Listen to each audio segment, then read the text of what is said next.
As a prince, Daruma's birthright dictates mastery of the statecraft and battlefield survival. He undergoes daily grueling conditioning in these elite martial systems. Have to separate the romantic campfire lore to the hard historical data. An Indian prince turned monk named Bodhidharma brought the 18 hands of Lohan to the Shaolin Temple to physically rebuild the weak scholars.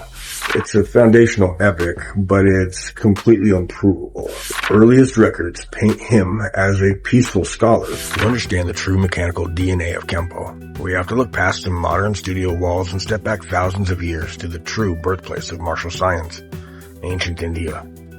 Our starting point, Kalaripayattu, an elite warrior tradition heavily forged in the crucible of regional warfare.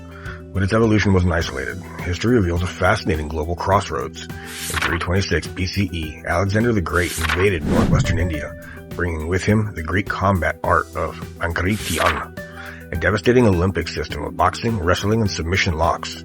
For 2 centuries, Indo-Greek kingdoms flourished, and native Indian warriors exchanged martial methodologies with the West, absorbing advanced athletic conditioning and structured grappling concepts into their existing combat templates. This cross-pollinated warrior science spread across the subcontinent directly into the hands of Kshatriya, the royal ruling and warrior caste.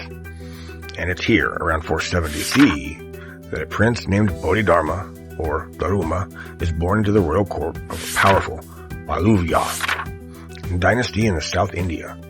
As a prince, Daruma's birthright dictates mastery of the statecraft and battlefield survival. He undergoes daily grueling conditioning in these elite martial systems, learning how to manipulate joints, strike with explosive power, and target the body's 108 vital nerve centers. But Daruma chooses a different throne.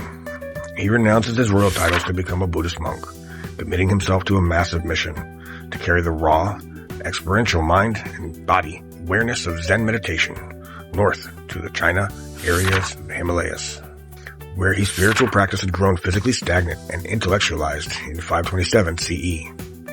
Daruma scales the treacherous Himalayas and arrives at the Shaolin Temple. He finds monastic scholars physically emaciated, out of alignment, and falling asleep during intense meditation. His philosophy is immediate. A weak physical vehicle cannot sustain a powerful spirit.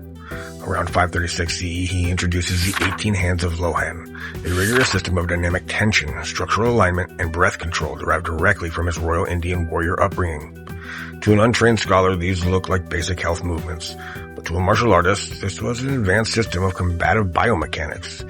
He didn't teach the monks how to punch, he taught their bodies how to structurally support a punch, so they wouldn't break their own wrists or lose their balance.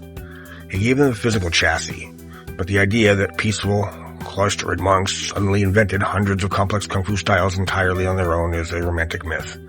The true development of Shaolin Kung Fu happened because of the temple became a crossroads for real-world warriors.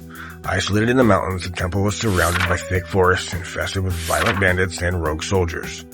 Out of pure survival, the monks had weaponized Daruma's structural conditioning.